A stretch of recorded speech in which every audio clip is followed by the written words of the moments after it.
We're here in Nazareth village, where there's a living village in first century style. And there's an archaeological find of this tomb, a cave. The rich were were buried in tombs of caves. This is where the body would have been prepared.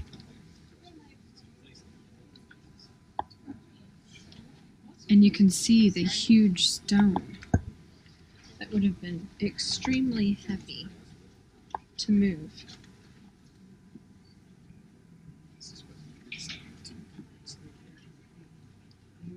I don't want you to get a big shot of my rear side going in. You go first. I don't know if this is my type of man cave. Oh, hold on. Go ahead and come out. My backpack is getting stuck.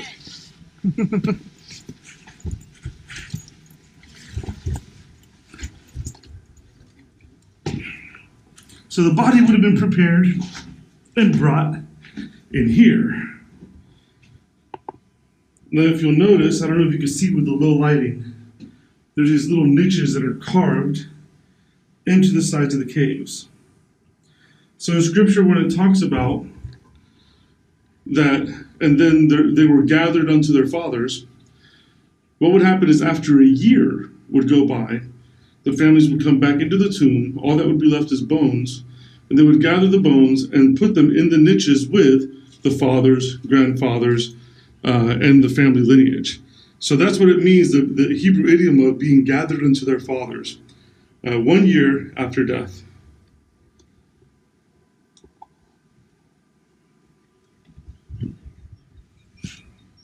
I'm in Nazareth village, standing in an ancient wine press. You can see that the groove that's been cut, this is where the stomping would occur also. Up here, you can see the trail that's been blazed down here for the wine to flow. All the way up. Right near the watchtower. And so this is where the grapes would be stomped by foot. Now, this stomping spot for the grapes was literally in existence when Yeshua was here in this village. And what's very interesting is that Yeshua used many of the parables of his life and what he saw in daily living around Nazareth. And one of those is being the parable of the man who dug, right, a wine press. And it's actually the word in Hebrew to dig is to chisel, because you have to literally chisel it out of the rock. And he also mentions how there was a watchtower. So literally we see a watchtower, we see the wine press, we see the chiseling in the stone down into the quarry. And this is where the juice would be collected. I imagine that it would have been a little bit cleaner than this back in that day when it was in use. And I also would suggest for your wine press at home that you're going to chisel out of the rock, do not use porous rock. Now, grapes are one of the 7 species that were promised by the Lord to be fruitful in the promised land. And the medicinal properties of grapes are just out of this world. It's one of the main components of the Mediterranean diet and has the resveratrol in it, is an anti-inflammatory. It fights cellular inflammation. It's excellent for the cardiovascular system. Grapeseed oil, every part of the grape can be used. And so if grapes are not part of your diet in one form or another, begin to cultivate a taste for the grape. Now, let's go on up. See what else we have up here in Nazareth.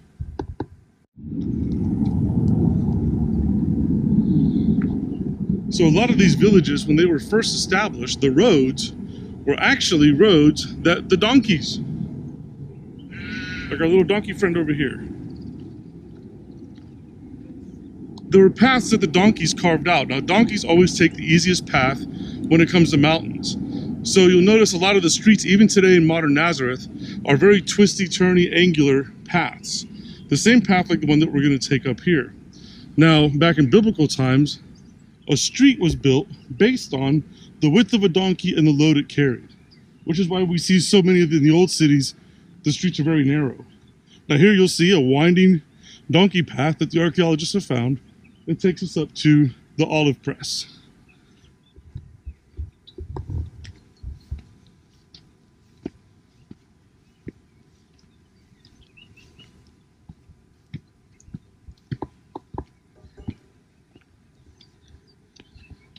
One of our friends jokingly said that donkeys are the Bedouin taxis. And in this case, the standing joke of Nazareth is that the donkeys were the first engineers, first city engineers.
This is biblical hyssop. A little reminiscent of oregano.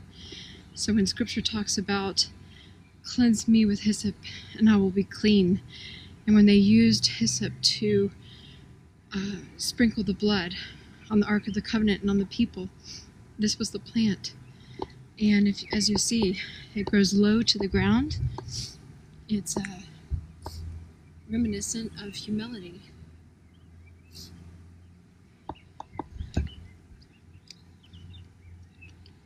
It's also a common spice used here in Israel. Very strong and potent.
Come on into the olive press.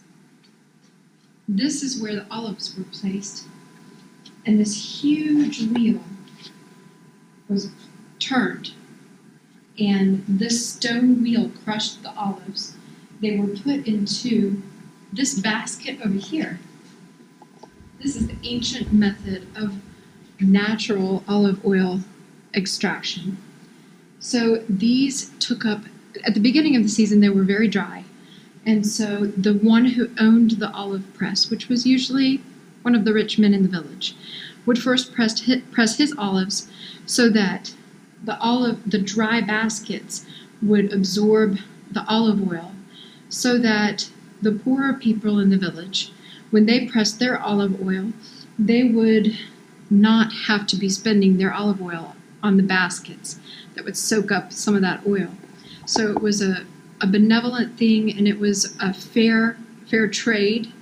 So this pulp that you see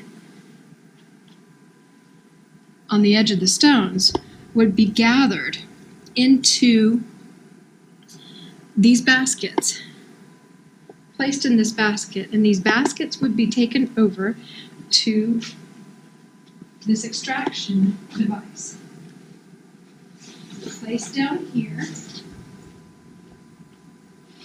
and this would be pressed. And in the beginning, they wouldn't use these large weights, not all three of them at least. And the first pressing of olive oil from these crushed olives, that was the best, highest quality olive oil. And that was used for things like ceremonial anointings in the temple, for the kings. It was reserved for holy purposes. The second pressing, they would use the weights to extract more from it. And it was a medium grade quality, and it was used for things like cooking, for cosmetics, etc. And the third pressing would have all of these weights put on it, and they would be used, it would be the crudest of olive oils. It would have a higher content of pulp, and they would be used for things like lighting your oil lamp or for soap making.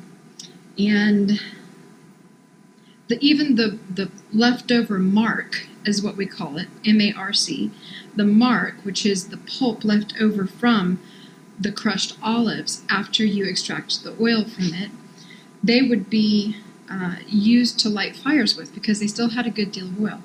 In Yeshua's day, only about 25% of the oil extracted was actually able to be pulled from the olive. So there was a great deal of oil still left in the olive pulp.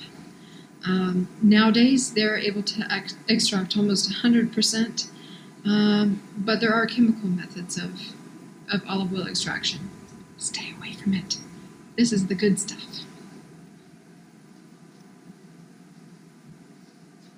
One of the most common wood that you would use is cypress tree. Okay, is one of the most common ones.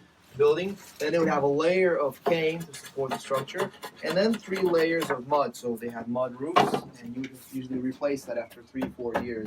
So, but the layers themselves, you have the first and the third layer is a mixture of mud, gravel, cinder, and hay to make it waterproof. And they would have simply a dry soil in the middle to absorb all the rainwater and moisture. Now, remember that story where it says Jesus was in a gathering place, and it was so crowded that they just couldn't bring the lame man inside through the door, so they went through the roof. Imagine taking somebody's roof apart, and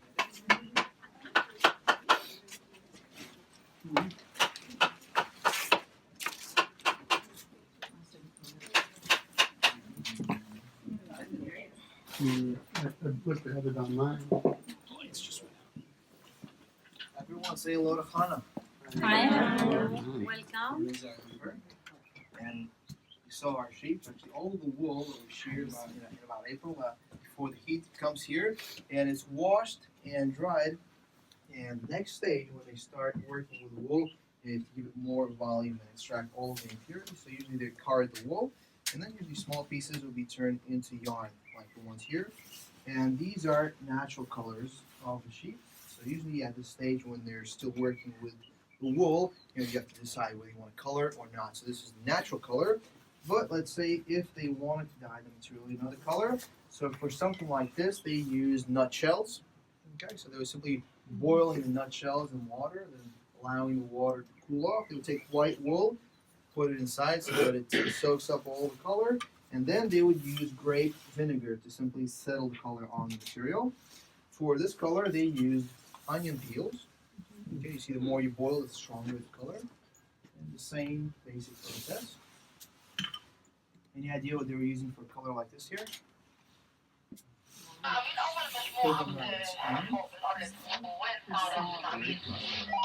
First century radio. Yeah. Pomegranate peels.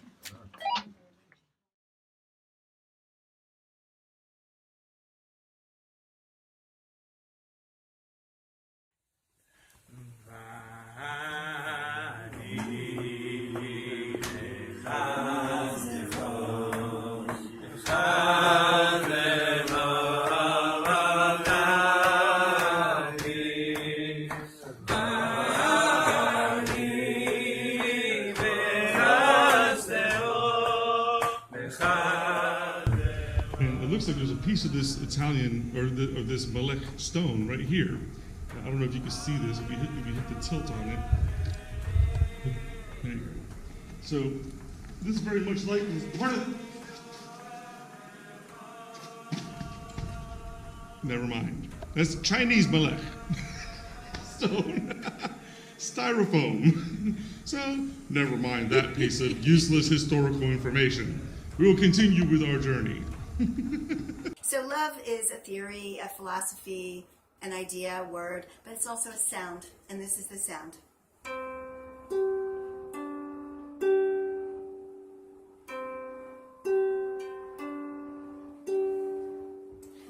Yeah, so what I did is I used it as a rhythm because it only has a few letters, and then I made up a melody to go with it.